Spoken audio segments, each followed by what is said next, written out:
Dokázali sme to. Koniec Leyenovej sa nezadržateľne blíži a už budúci štvrtok bude čeliť táto striga, ktorá ničí Európu odvolávaniu.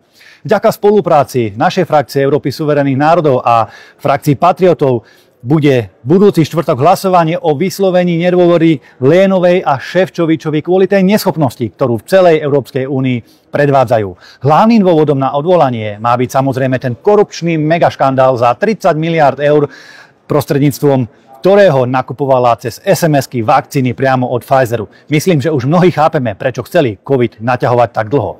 Ďalšími dôvodmi na odvolávanie Leyenovej je samozrejme to, že svojou neschopnou politikou imigrácie, politikou dlhovej agendy a nezmyselného Green Dealu ničí naozaj celú Európu. Leyenová je tak neschopná, že po jej odvolaní volajú už aj dokonca bývalí eurokomisári, ako napríklad pán Barnier, ktorý bol aj vyjednávačom pri odchode Veľkej Británie z Európskej únie a ktorý bol aj rešpektovaný dokonca mainstreamovými médiami, ktorí sa už na to nemôžu pozerať a úplne otvorene hovoria, že Európska únia sa pod vedením Leyenovej mení na jednu veľkú nechutnú totalitu. Totalitu, ktorá chce potlačiť akýkoľvek iný názor, o čom mimochodom svedčí aj to, že práve v čase iniciatívy tohto odvolávania sa proti hnutiu Republika, proti Uhríkovi a Mazurekovi spustila v slovenských masmédiách neskutočná antikampaň, keď progresívci zmobilizovali svoje sorošovské mimovládky a svoje mainstreamové médiá, svoje s prepáčením hovnomety, aby na nás nakydali čo najviac špiny. Priatelia, práve o to ide,